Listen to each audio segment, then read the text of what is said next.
Ya, peluncuran buku autobiografi Muchtar Riyadi, Manusia Ide, mendapat apresiasi dari banyak kalangan. Dalam buku tersebut diungkapkan ide-ide Muchtar Riyadi untuk memajukan bidang ekonomi, pendidikan, dan kesehatan. Dan berikut komentar sejumlah tamu yang menghadiri peluncuran buku Manusia Ide. Kalau mau cari uang, harus keringat. Ya, saya mengenal lama. Dulu Pak Muchtar kita kenal seorang konglomerat, berhasil di perbankan sangat sukses, begitu juga properti.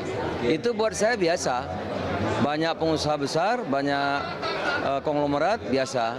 Tetapi ada dua yang buat saya menjadi terkagum-kagum dengan Pak Muchtar, yaitu kesungguhannya mengembangkan bidang pendidikan, yang satu. Sampai putri saya sekolah di kampus beliau. Yang kedua, mengembangkan bidang kesehatan. Dua-dua ini sangat penting. Inilah yang akan menentukan bangsa kita ke depan menjadi bangsa yang besar, bangsa yang maju atau bangsa hebat. Dan ini yang dikerjakan oleh Pak Muchtar yang membuat saya kagum. Karena terus terang bidang ini tidak semua konglomerat, tidak semua orang hebat mau. Ya, jangka panjang, untungnya lama. Kalau ada untung pun dikembangkan lagi di bidang pendidikan. Sungguh orang yang berkecimpung di bidang pendidikan, kesehatan itu pastilah orang yang berhati mulia. Nah, itu yang saya kagumi. Saya kagum terhadap Pak Muchtar adalah walaupun dalam usia yang sudah sepuh, tetapi pemikiran tentang bagaimana mengembangkan industri itu sangat luar biasa. Ketika saya ada beberapa kali ketemu dengan beliau dan beliau begitu agresif menceritakan tentang bagaimana ingin untuk membangun suatu industri, saya sampai terkagum-kagum. Sampai saya katakan kepada Pak Muchtar, Pak, Bapak ini kan udah usia 80 sekian, 84 tahun, kok masih mikir ini? Kan biar aja anak-anak putra-putri aja yang lanjutkan. Dia bilang, enggak, kita harus buat baik ini. Saya masih mempunyai mimpi satu adalah bagaimana membangun satu industri yang terintegrasi, yang di lokasi ini.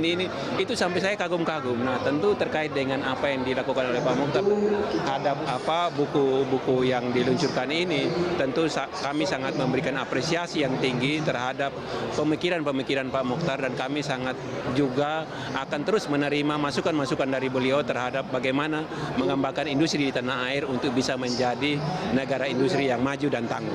Terima kasih. Saya mengenal Pak Muchtar sejak tahun 2000, sejak beliau menjadi Ketua Majelis Wali Amanah di UI.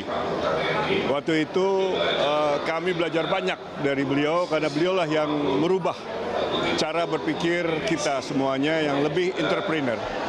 Dan kita juga diarahkan untuk semua serba simple, tapi untuk masa depan yang jauh ke depan. Dan beliaulah yang menata seluruh manajemen pada waktu itu. Dan pada waktu itulah kita berubah dari suatu perguruan tinggi yang bersifat konvensional kepada perguruan tinggi yang harus modern dan masa depan internasional. Artinya apa yang dicapai oleh UI saat ini sebetulnya juga peletakan dasar-dasarnya juga pernah disumbangkan oleh. Ya betul, karena sejak itu kebijakan umum perubahan UI ke masa depan sudah ditentukan oleh MWA yang ketuanya Pak Muchtar. Jadi memang saya belajar banyak dari beliau, pada visi beliau, dan orangnya praktis tapi sangat humble. Beliau saya mengenal sudah sangat lama, beliau pengusaha yang sukses dan ide dan gagasan.